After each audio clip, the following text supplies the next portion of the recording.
Ang mga salita ni Nehemias na anak ni Hakalias, nangyari nga sa buwan ng Chislu, sa 22 taon, samantalang ako'y nasa bahay-hari sa Susan, na si Hanani na isa sa aking mga kapatid ay dumating, siya at ilang lalaki na mula sa Huda, at tinanong ko sila ng tungkol sa mga Hudyo na nakatanan, na nangaiwan sa pagkabihag, at tungkol sa Jerusalem. At sinabi nila sa akin, ang nalabi na naiwan sa pagkabihag doon sa lalawigan ay nasa malaking kapighatian at kakutyaan. Ang kuta naman sa Jerusalem ay nabagsak, at ang mga pintuang bayan ay nangasunog sa apoy. At nangyari, nang marinig ko ang mga salitang ito, na ako'y naupo at umiyak, at nanangis na ilang araw, at ako'y nag-ayuno, at dumalangin sa harap ng Diyos ng langit.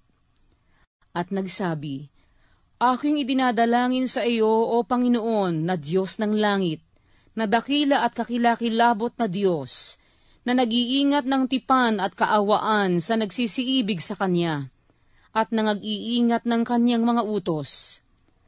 Pakinggan ngayon ang iyong tainga, at idilat ang iyong mga mata, upang iyong dinggin ang dalangin ng iyong lingkod, na aking idinadalangin sa harap mo sa panahong ito, araw at gabi, dahil sa mga anak ni Israel na iyong mga lingkod.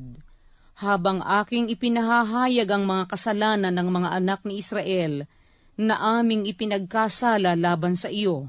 Oo, ako at ang sangbahayan ng aking mga magulang ay nagkasala.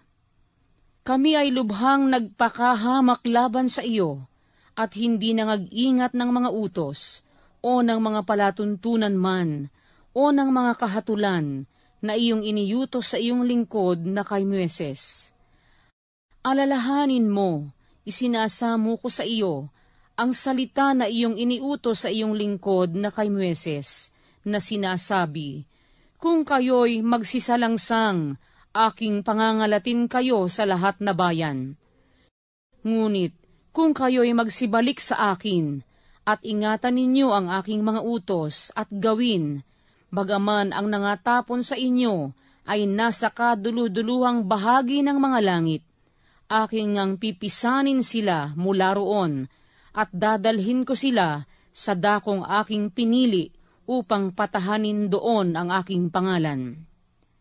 Ang mga ito nga'y ang iyong mga lingkod at ang iyong bayan, na iyong tinubos sa pamamagitan ng iyong dakilang kapangyarihan, at sa pamamagitan ng iyong malakas na kamay. O Panginoon, isinasamo ko sa iyo, pakinggan ngayon ng iyong pakinig ang dalangin ng iyong lingkod, at ang dalangin ng iyong mga lingkod, na nangasasayahang matakot sa iyong pangalan.